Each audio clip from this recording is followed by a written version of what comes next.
podcasts. The Profile.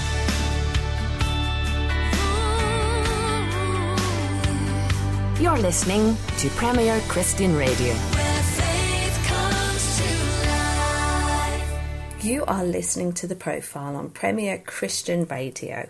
My name is Rachel Matthews, Premier's Central Correspondent, and today I'm in conversation with Reverend Inderjit Singh Bhogal. Inderjit is a leading theologian and Methodist minister. He's founder and president of City of Sanctuary, a former president of the Methodist Conference, and former leader, CEO of the Corrymeela community in Ireland. His work in interfaith relations was recognised with an OBE in the 2005 New Year's Honours List. We're in this centre called the Sanctuary, which is based in the Victoria Hall Methodist Church. It was here where I dreamed up and imagined the whole concept of City of Sanctuary. And that was in the year 2005. Here we are in 2018, sitting in this remarkable centre, which is now, yes, a hive of activity. People come here and they receive welcome, information, support, refreshments, right in the centre of Sheffield. And this comes very much, doesn't it, from your beginning, really, as a refugee, coming here with your family from Nairobi. I came to this country in 1964 when I was just aged 11.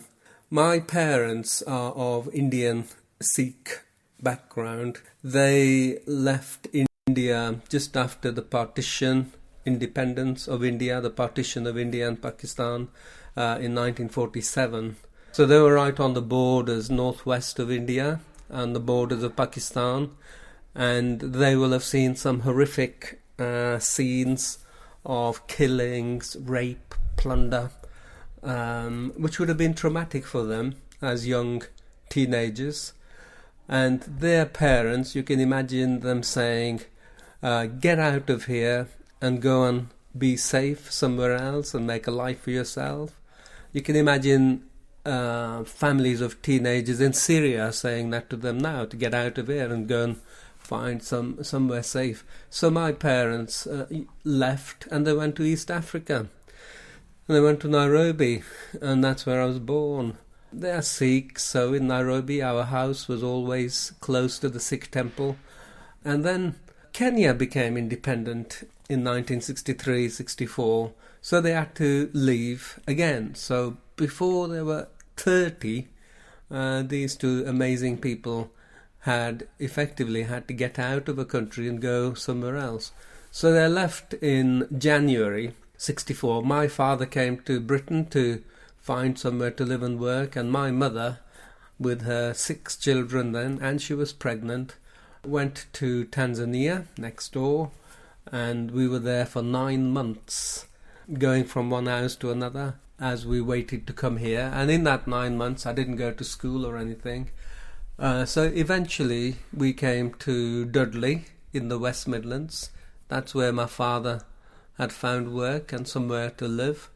And up to this day, in a way, that's where my home is in this country, although I live in Sheffield. So Dudley, very much where you were brought up, isn't it, in terms of your schooling? And what was it like for you? Can you remember? You hadn't been to school, had you? Because had your mum schooled you? Yes, for 9 months before I came here to Britain, I'd been educated at home. I could speak English very well, but that was largely because my mother taught it to me, the alphabet. She taught me the basics of the mathematics. When we came to live in Dudley, I went to school, and it was not a pleasant experience. My schoolmates, I found it a bit strange. Firstly, I couldn't understand them, their language, their black country accent. I used to think, I thought people here spoke English, and I just could not. Hey yo, where yo been, you know, and all that kind of accent. So that was number one. Secondly, for the first time ever, I became aware of the colour of my skin. Right. I'm of Indian background, and I wore a turban at the time. I think I was the only one in the whole of Dudley who actually wore a turban.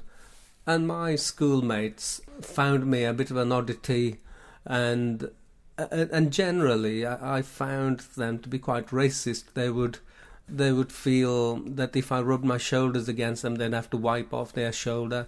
If I'd been sitting on a chair, they'd wipe the chair before they sat on it and all that. I found that strange as an 11-year-old, and felt very much on the outside of the school. Difficult, when you're aged about 11, 12, at that age, you want to belong to a group. You want to be part of a circle of friends, but I didn't have any.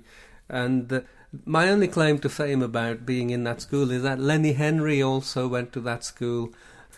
He often speaks in his shows about his experience in that school, and he had a similar experience. And both of us, in the end, left school without any qualifications, but, we've both made our way in life. But because the school was so difficult, and because I'd always gone to a Sikh temple, so I was looking for somewhere to worship. So you came over, school was uncomfortable, you hadn't got a network of friends, but your faith at that time, you wanted to go and worship as a Sikh, and you're looking around, where do I go? That's right. So at that time, in the whole of Britain, there were only 2 Sikh temples, one in Smethwick, one in Leeds. There wasn't one near our house. I'd been used to going to the nearest place of worship, so I decided to do that, and it happened to be the nearest place to me was a Methodist chapel, and I started to go there. The interesting thing is there were actually a number of young Sikh boys who used to go to this church. There was a remarkable man called Bert Bissell, who is well known in the Midlands. He made it his business to go and knock on the doors of newly arrived immigrants into Dudley and to just say a word of welcome. And he invited them to his Bible class. And so I arrived in this chapel. I was made to feel welcome. There was somebody at the door who just said, "You're very welcome here, young man." And it was a real contrast to my experience in school. So I was made to feel welcome, and I felt I could belong here. And so I kept going, and I started to read the New Testament, and gradually I came to be drawn into the story of Christ, and I was particularly captivated by the way he spent most of his time sitting with and eating with those who felt the most on the outside. And that was my experience at the time, and I thought, well, if that's a revelation of God, and if that's what God is like, then I want to know a bit more. So I started to read the New Testament, and I was just drawn more and more into it, and I would say I became a follower of Christ. I found in him a guru that gave me direction and purpose and meaning for my life. And so I became, a lot of people started to ask me what I found worthwhile in Christ, and as a result of that I became a local preacher in the Methodist Church, and then I trained as a Methodist minister. I was ordained in 1980, so I worked in Wolverhampton for a while, for the first 7 years of ministry. Then I came to Sheffield. And so your family, you came from a Sikh background. I presume they continued to practice as Sikhs. How did they feel about you? Did you cut your hair? Did you continue to wear a turban? What happened in those early years? Yeah, it didn't trouble me that I was a wearer of a turban. That didn't conflict with being drawn into being a follower of Christ. I mean, I didn't think I needed to do anything different other than to be myself. I could follow Christ within my Sikh culture. The first followers of Jesus were Jews. No, they didn't put away their Judaism. They retained their Jewish identity. I retained my Sikh identity. Yes, of course, my parents found it a bit difficult as I got more drawn into church life. Of course, they wondered why I was moving away from Sikhism, and any parent would be like that, because parents bring their children up with all the good things they want them to have, and then if you turn away from something your parents has given you, they wonder why. And so they did say, what's lacking in the Sikh faith, Well, I have to say, it wasn't because there was anything lacking in what they'd given me. I just found a different direction in the life and the person and the teaching of Christ. So at some point I did actually have my hair cut and the turban disappeared, but that wasn't because I was being drawn more into church life. It was just something as a teenager I did. Teenagers do all kinds of things almost as an act of rebellion, and I think my cutting of hair and the removal of the turban was perhaps a bit of rebellion on my part from, as a teenager. Nothing more than that. And your mom, I know she's been such an important part, a great role model to you. Did she accept the decisions that you were making? Can you think of a time where she spoke about it, either to you or anybody else? Yeah, of course she found it difficult. I've done everything that a young Sikh lad ought not to do, So I went off and started going to church. Then I became more drawn in as a follower of Christ. Then I became a Methodist minister, and so I couldn't be anonymous. It was all right just to keep it quiet and not say much about it and just get on with it, But I got more and more known, and so yes, it was a bit of an embarrassment. I think my mother made sense of it by saying to people who criticised her, she said, well, he could have gone to do something bad. He could have gone and joined some gangs and criminals. At least he's doing good work and he's engaged in the work of God. So I think she found meaning in that. And then there were times when prominent Sikh leaders actually affirmed me in her presence, and that helped her a little bit. So I went on from being fairly anonymous to being quite prominent when I became president of the Methodist Church and Conference. And it was very difficult to keep that under the carpet. My story was in Time magazine of India, and it was an international news. My mother, in the end, and all my family, 40 representatives of my family, came to the Methodist Conference when I was installed as president. And at one point, my mother came up onto the stage of the conference hall and gave me a gift. And the gift was a very special cloth called a ramala. And a ramala is a cloth in which the scriptures, the holy scriptures of the Sikhs, are wrapped as a sign of respect and honour and dignity. And I think when she came up to the stage and gave me this ramala, it was almost like a moment where she said to the Methodist Church, right, this is my son, you can have him, but you got to respect him, and so here you are. So I think that's my interpretation of it anyway. I think it seems to me that there came a point in her life when she thought, yeah, this is Inderjit now, and I'm going to respect him. And actually, whenever I came home, she always treated me with great respect, which she would normally give to her priest when her priest came to see her. Did you ever feel that you needed to convert your own family? I think the most important task of any follower of Jesus Christ is to just be a good follower of Jesus Christ. Put your faith into practice. For me, that's the best form of evangelism. Be a disciple of Christ, put his teaching into practice, and in all your lifestyle and activity, in the way you are, try to be Christ-like and to be a revelation of Christ, and leave the rest to God. So that's it, And there are actually members of my family in the wider circle of my family who are worshipping in churches as followers of Christ. I went to the baptism of one earlier this year. So I didn't go out of my way to try to make them Christians. I don't try to do that with anyone.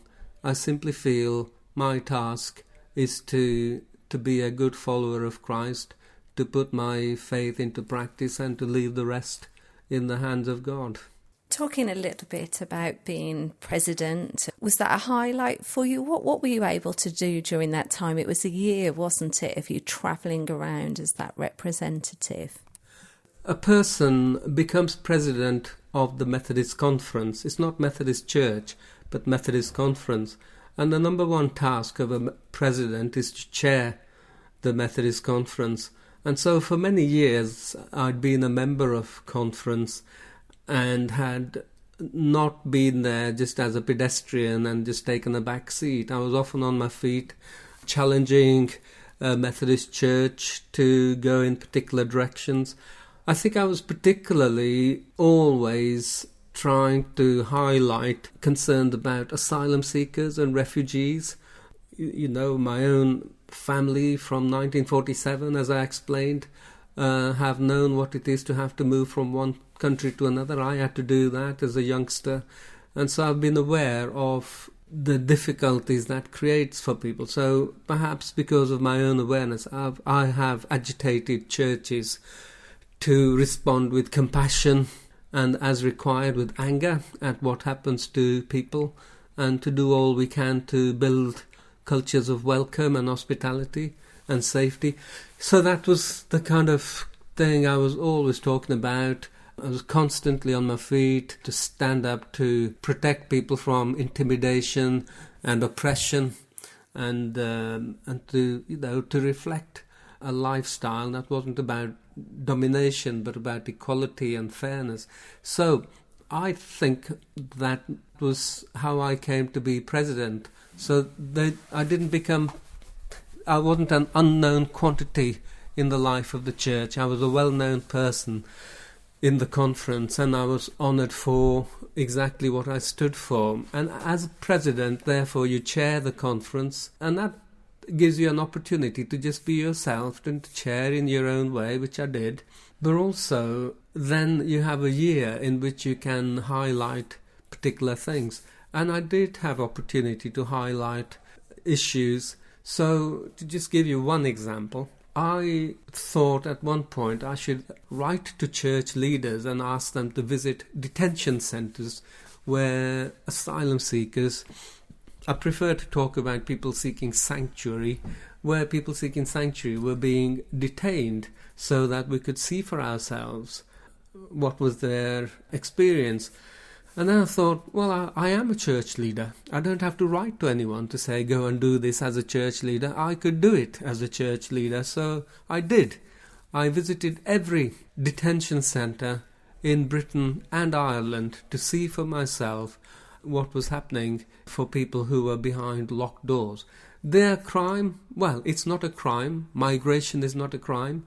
To apply for asylum is not a crime. It's a perfectly legitimate thing to do, to apply for asylum. So I thought, why are people being detained?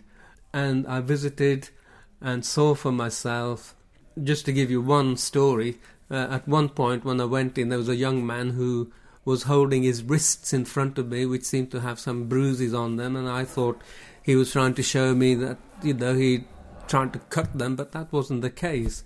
He just said to me, where's your camera? Where's your camera? As he showed me his wrists. And you're not allowed to take your camera in. And I was thinking, maybe people have photographed him, and he's now trying to say to me, don't you photograph me. Actually, he was saying, why don't you photograph me? Because he said, when people come into this country, we are photographed, he said, and there are pictures of us queuing to come into this country. That's the message being portrayed. There's these thousands of people wanting to come to Britain. He says, but nobody photographs us when we are being removed from here. And so many people are removed, often quite forcefully. What he was showing me was the marks of handcuffs, because that morning there was an attempt to deport him, to forcefully put him on a plane, and he'd resisted that. And so he was still now in this detention centre and saying to me and to people like me, you should photograph people being removed from here, because there are plenty of people being brought into the country. People need to see what happens to us.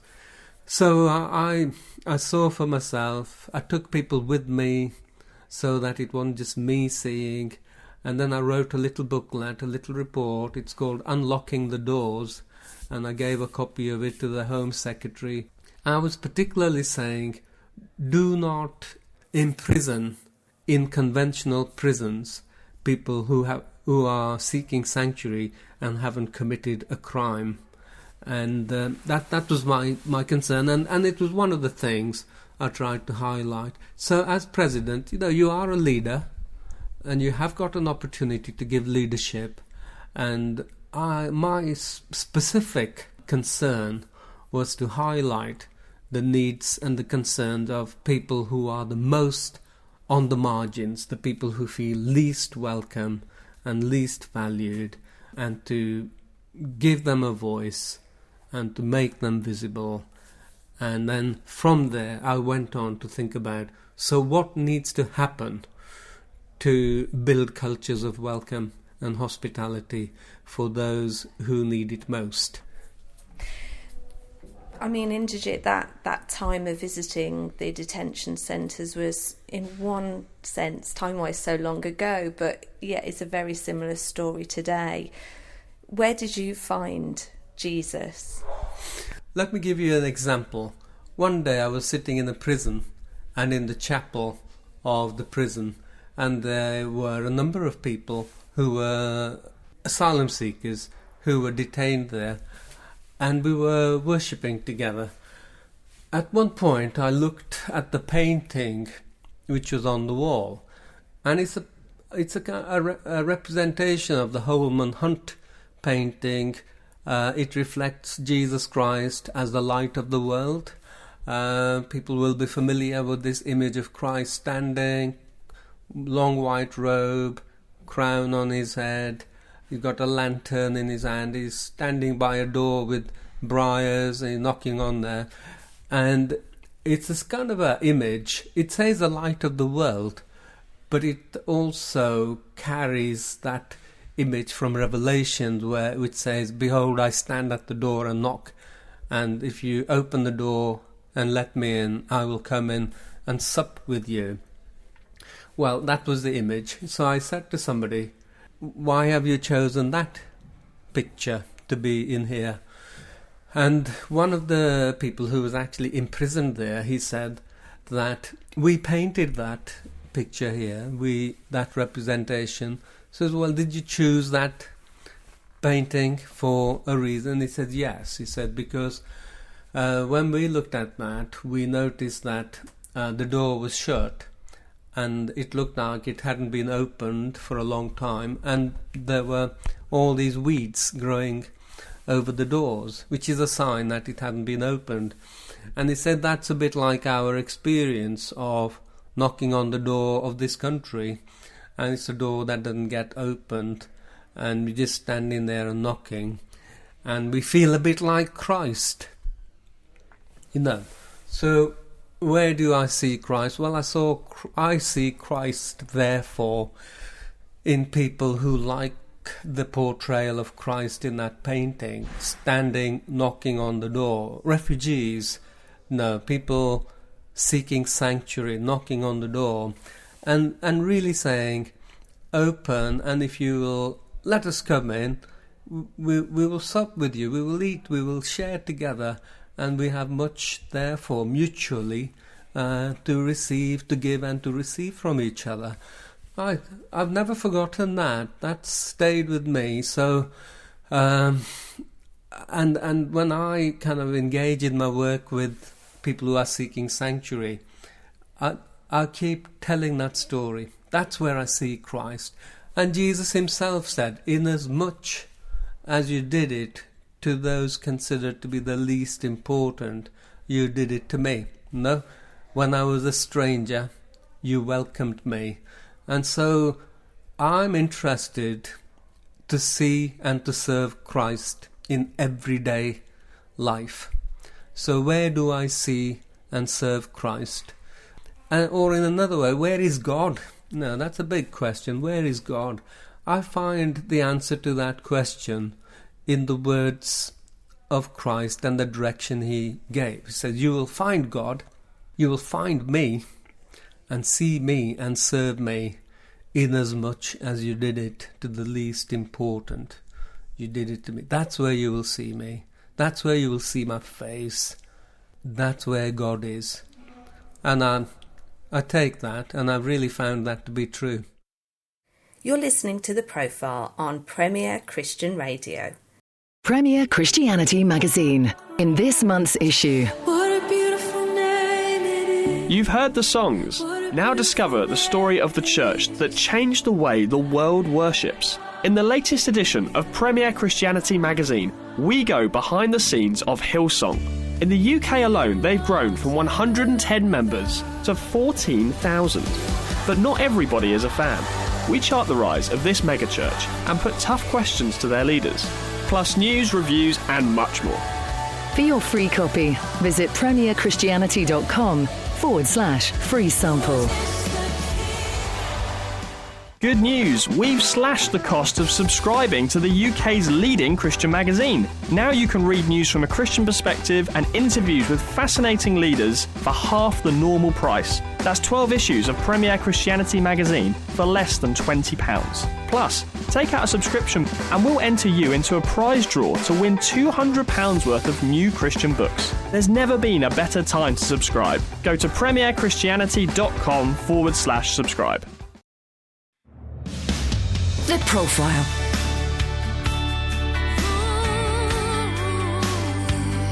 You're listening to Premier Christian Radio. Where faith comes to life.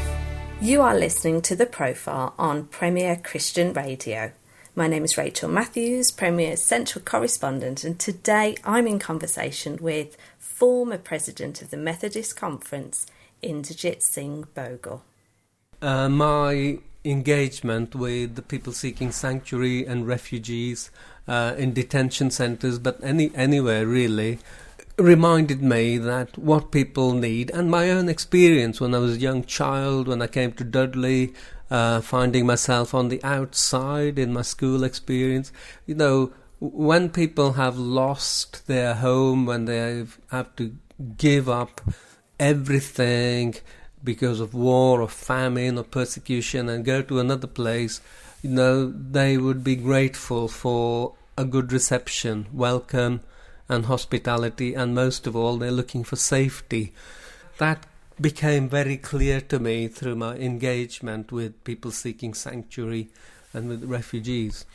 And so I've lived in Sheffield ever since I left Wolverhampton and came to live here in 1987. I've got to know the city well. And this city has a long history, perhaps because of its steel industry, of people coming here from all parts of the world for many, many years. And more recently, it's been people coming here seeking sanctuary. And there's some remarkable organisations in Sheffield, many groups, who've been working very hard to build cultures of welcome and hospitality here. After I'd been here for a while and I'm engaged with all these groups and was grateful for all they were doing, one day I thought I need to get them all together. So I took the initiative to hold a meeting with a colleague of mine, to hold a meeting to bring people together from all these different refugee organisations. And we met, and at one point I said to them, so tell us about your work, and they did, and we applauded the work they were doing. Some remarkable work going on, and has been going on for a long time. So then I said, you're doing fantastic work, but if we worked together, we could really make a big impact on the whole culture of our city. And then I told them about a vision, a biblical, scriptural vision of cities of refuge from Numbers chapter 35, where God says to Moses, set up cities of refuge so that if anybody's life is in danger, then they could go to these cities and be safe there while their case is being processed. So I thought, well, we need cities of refuge today, and we'll call them cities of sanctuary. And the way it will work is a bit like the fair trade city. You know, you get a fair trade recognition if you can get so many individuals and organizations to buy and sell and serve fair trade items. And we imagine that if we can get lots of organizations and individuals working together to intentionally do everything they can to be welcoming and hospitable, and to do all they can to help people looking for safety to be safe, then we could go to our local authority even and say, look, this is the kind of city we want to live in, how can you support us? And if they also committed themselves to supporting us and working with us, we would be declared a city of sanctuary. What do you think? And everybody at that meeting thought that was great, and they'd like to do that. So the 30 or 40 organisations that were there, we all then pledged ourselves to work in this way and to encourage others to do so. That was the year 2005, and I said that we have a 10-year strategy to get Sheffield to become a city of sanctuary. Well, 2 years after we started, Sheffield was declared a city of sanctuary, with many organisations and individuals working for this vision, and our local government, local authority, cross-party support, saying we want to support you. And on Refugee Day in 2007, 18th of June, the Lord Mayor of Sheffield came out onto the steps of the town hall and said, we declare Sheffield a city of sanctuary. That was quite remarkable, to say the least. And since then, people have said to us, so how did you do that? We would like this to happen in our city. And so there are now over 100 cities, towns, villages, boroughs, areas working to this vision.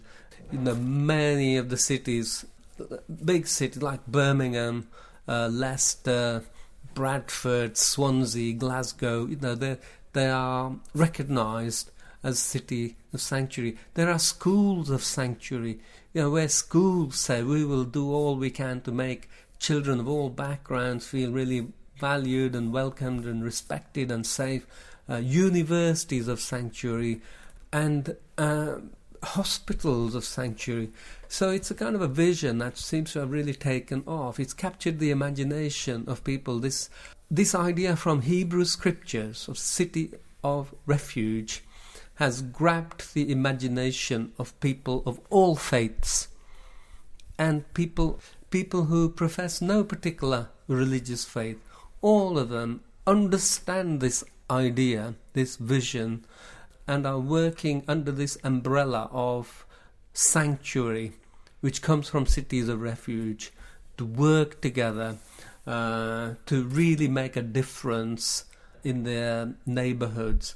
I'm utterly gobsmacked, if I can use that term, to say that that's what's happened. And as you say, it's now a charity, yes, but a national movement across Britain and Ireland. And this year, in June, on the 24th of June, which was a Sunday at the end of Refugee Week, first time it was named Sanctuary Sunday. So every year, the Sunday at the end of Refugee Week, it's the 23rd of June next year, annually will be marked as Sanctuary Sunday. My hope, Rachel, is that churches, not just people of other faiths and so on, but churchy people, Christian people, followers of Christ, will really engage with this and perhaps look at how they can support their local City of Sanctuary working group. And if there isn't one, start one. And what about looking at being a church of sanctuary? A church of sanctuary is a church anywhere It could be in a tiny village where there are no refugees. It could be in a kind of a thoroughly multi-ethnic city like Birmingham and so on. Wherever you are, people can say, we're going to do all we can to really understand why people have to leave their countries, risk their lives on dodgy boats in dangerous waters of the sea, sometimes clasping the undersides of aeroplanes, many of people perishing on the way in the process. Why do they take risks like that?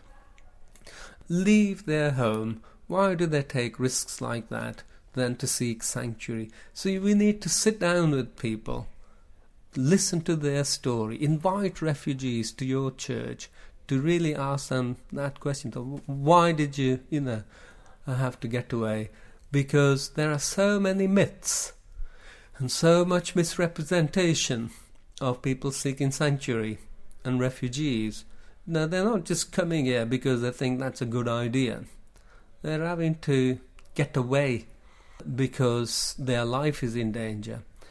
And so we need to do more to understand that and to do all we can to... I think it is in the DNA of the church and the followers of Christ, inasmuch as you did it to the least of these, you did it to me. When I was a stranger, you welcomed me. It's there right at the heart of our faith, of the Christian faith, and this concept of cities of refuge, to do all we can to build cultures of welcome and hospitality and safety for people who really need that.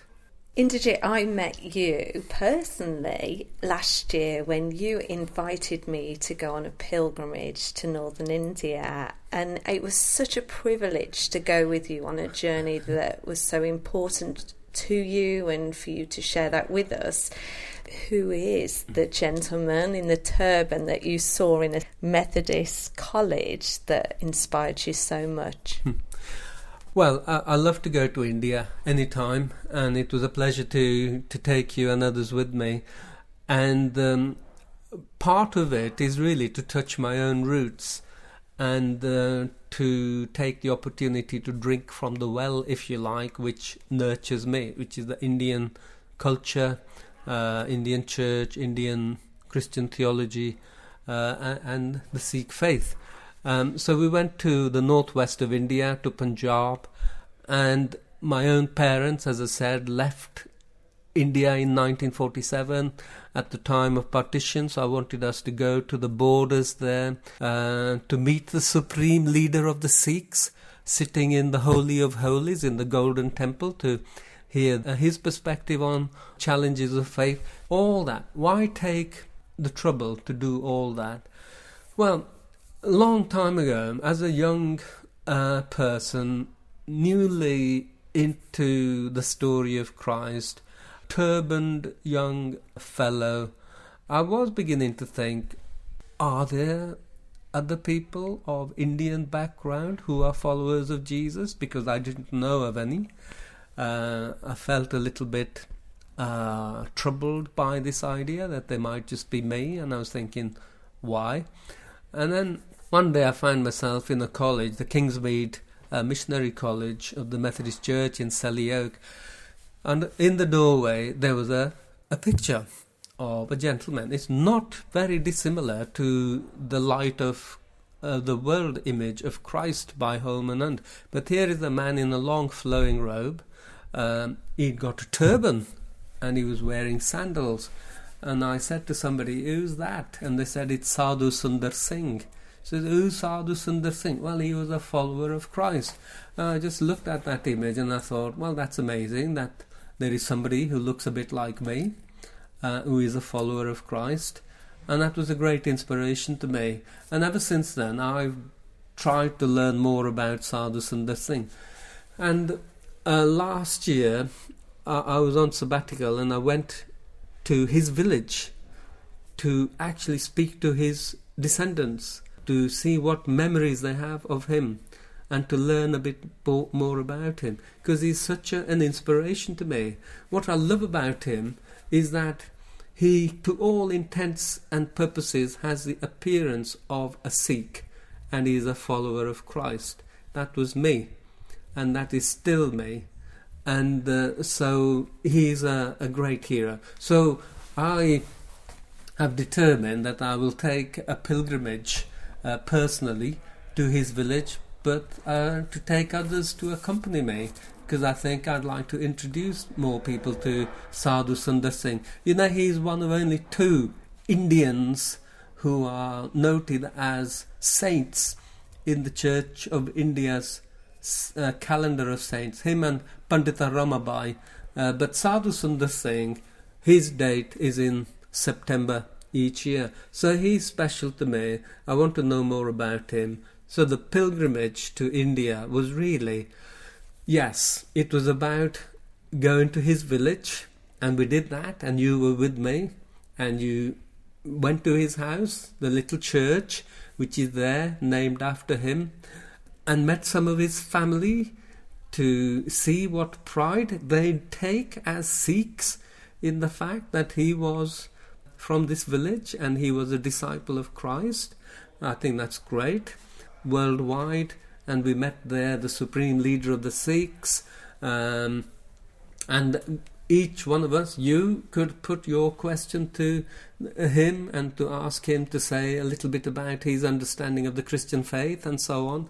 And that was a great, and I mean, how many people can say, Rachel, like you and me, that we have sat with the supreme leader of the Sikhs in his own holy seat and had conversation with him. We did. We were really blessed. He came in and we'd learnt a little bit of Indian, hadn't we, to welcome him, and he spoke to Inderjit and said, stop, before we do anything we all must have a cup of tea. Yeah. And so we were very happy.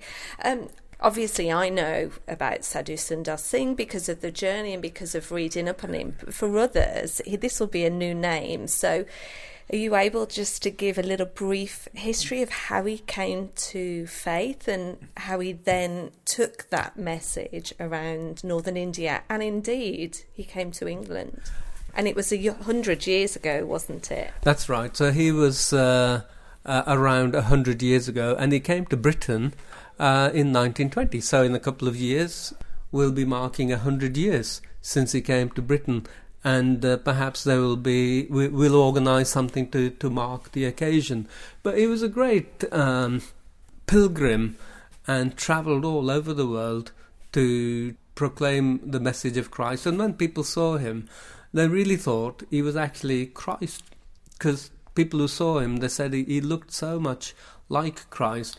But when he was a young lad in this village in India that we went to, Rampur, he went to a church school, but he was actually a great opponent of the Christian faith and burnt Bibles and so on.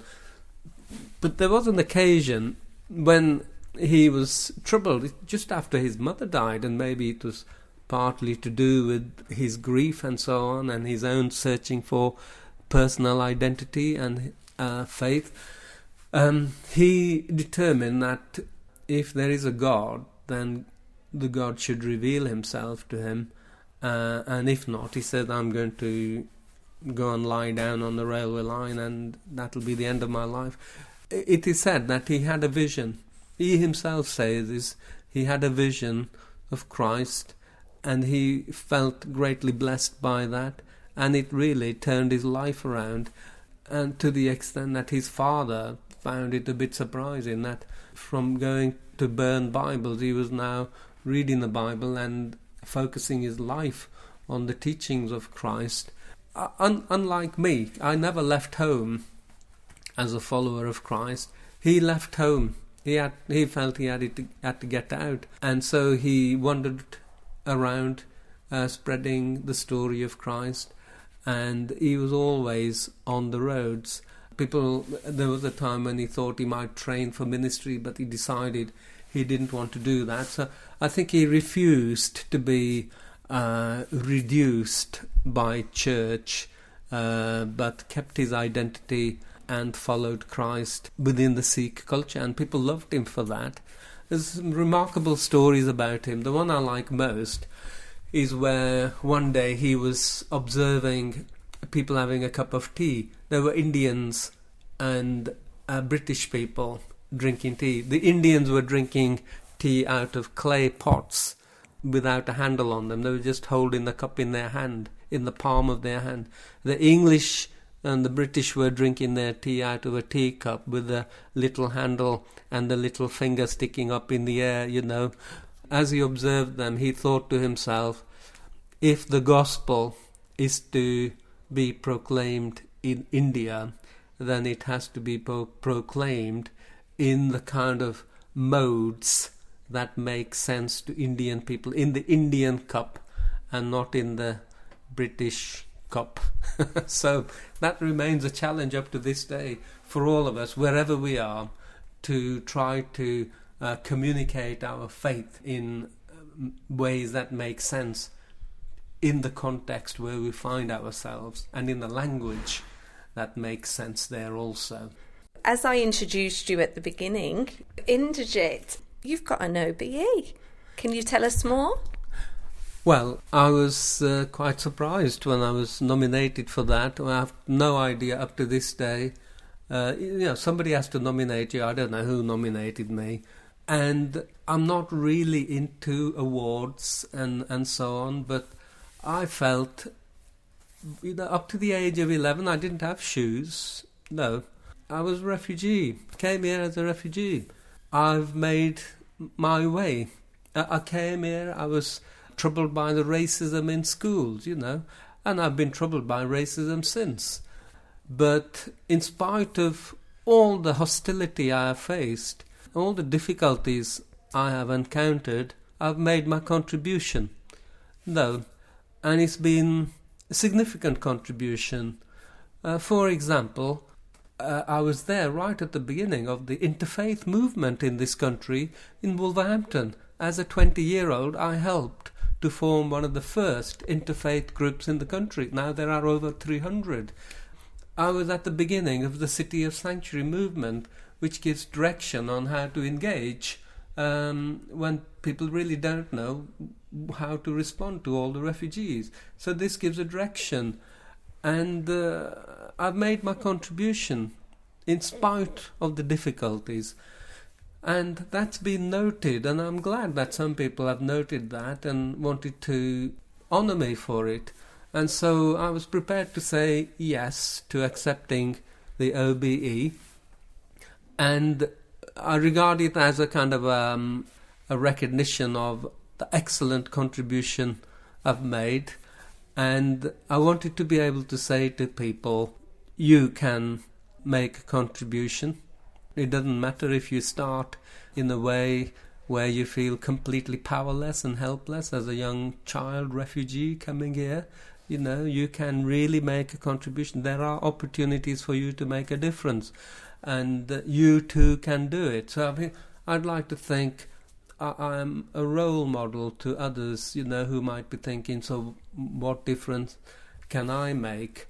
And I also felt that some people might dismiss me as a kind of a lunatic religious person who keeps going on about refugees all the time. That actually I've got the OBE, so take some notice of what I'm saying. So actually it gives a bit of strength and credibility also to the messages I bring. It was a delight and an honour, and I'm very proud to hold the OBE. There are people who kind of reject things like MBEs and OBE. I'm very proud to be a holder of an OBE. We've talked about City of Sanctuary, we've talked about your OBE, we've talked about the pilgrimage that you take and that you take other people on. You've got a doctorate in theology.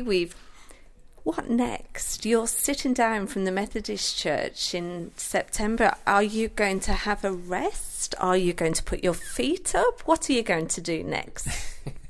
So it's 42 years I've engaged in ministry. I would like to have a little rest. I think it's important to have spaces in your life where you just kind of give yourself some time to look at where you're going next. So I'd be glad to have some rest, yes, to put my feet up. But what I really want to do is to write a bit. I'd love to write about Sadhu Sundar Singh. I'd love to write my own story. I've actually done quite a lot of work on the Gospel according to St. John. I'd like to write that up a little bit. I'd like to write more about City of Sanctuary, produce more resources for churches. Also, to conduct the kind of pilgrimages, like the one that I've talked about, going to India, to go to places like the borders of India and Pakistan, and to look at how people live there and what the issues are, how Christians and Sikhs engage in dialogue there in India, and the lessons we can learn. I'm not going to be sitting around twiddling my thumb thinking, so what shall I do now? My life, my 42 years in ministry, has given me a considerable amount of experience and lessons I've learned, and I'd like to write about those experiences and share more widely the lessons I've learned, and I will do that in writing. Is there one particular lesson you've learned you could share today? The most important thing for me is what I said. If you're thinking about, so where is God? I mean, that is the big question. And by what values shall I direct my life? What is the direction for my life? Then I would say I find it in the words of Christ. Inasmuch as you did it to the least of these, you did it to me. That sentence, which is repeated 4 times in a positive and negative way in Matthew chapter 25, because it's repeated like that, gives me direction for my life. And I would say we will judge individual, personal, national and international morality and spirituality by the measure to which we are able to give attention to those who are considered to be the least important.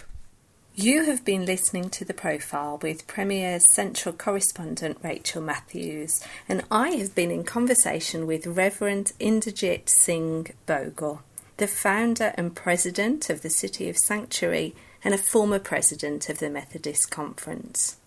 Thank you for joining us.